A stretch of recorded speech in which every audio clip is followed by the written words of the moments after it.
Today, Central Illinois, it's Thursday, November 17th. I'm Lauren Rainson alongside Clay Gordon. Of course, Lindsay Mills and Alyssa Paldo have been out live in the field covering that Canton explosion for us. They're out there this morning battling temperatures close to 50 degrees. Hey, that's not bad at all. Yeah, definitely. But for those that are going out later today, maybe going out for lunch for work, it's looking pretty nice out there. Yeah, not too bad. I know it is a little cloudy on the Pontiac RV Skycam right now, and showers and storms, they are returning to the forecast. Find out when in just a little bit. All right, Lauren, thank you. We want to get to your rundown, though. Obviously, businesses in Canton will be impacted after the explosion. We're going to have more this half hour. Plus, as you just heard, Eddie Urish will be back as part of the reunion of the Morning Mix tomorrow. Stay tuned to look at how they said goodbye to him. And the Girl Scouts are trying a new initiative to recruit volunteers. They'll be here to tell us more about it coming up. But first, our top story this morning, an explosion rips through the city of Canton last night. The explosion happened near the city's downtown square. Here's a look at the area in a map. There are several stores and businesses in the area, and it was early enough in the day that a number of people were out and about at the time of the explosion. The photo of the building is about where the explosion took place. Now, we have team coverage this morning, and we start with WYZZ's Alyssa Paldo, who is live near that site of the explosion in Canton. Alyssa, how's it look in the daylight this morning? Yeah, Clay, Ameren crews got the call shortly before 6 last night to a report of a gas leak.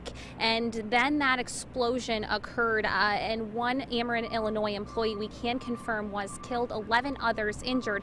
And just to look at the scene here, we're getting our first look here this morning now that the sun is up of where the explosion occurred. You can see that this business reduced to rubble. And in fact, there's an Ameren, Illinois truck parked right in the midst of it all.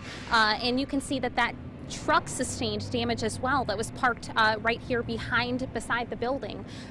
So that damage really, I mean, there's reminders of what happened here last night all over this little downtown square area, glass blown out, but obviously here the most significant damage behind this brick building. At least one building here, one business was flattened, and some of the people we've talked to out here getting very emotional when talking about it. They work here in this stretch. Now, the good thing with the timing last night was that many of the people who work in the businesses in this area, they were already gone home from work for the day. So not as many people were in the buildings, but obviously still a lot of emotions here, and they have this area kind of taped off as they continue to clean up this morning and survey some of that damage. So we have notified the Illinois Commerce Commission, which is our regulatory authority, and we will be following our standard protocols to secure the area and to mitigate any additional other incidents that may be occurring as a result of the explosion. And Clay, obviously, as you can see here, with all of this damage, it is going to be a significant amount of cleanup. We've seen crews all around here this morning cleaning everything up, and we also have seen a drone overhead to survey the damage here, and we're going to continue to stay out here. But for now, we'll send it back to you live out here in Canton. Alyssa Paldo, back to you, Clay. All right, Alyssa, thank you for that report. Getting our first look at the scene early this morning as the sun is up, and as Alyssa just showed us, you can see debris, buildings reduced to rubble, pretty devastating explosion in downtown Canton. And of course, many businesses are sustaining the damage as well. And this morning, the cleanup is underway. Our team coverage continues this morning with Lindsay Mills in Canton as well.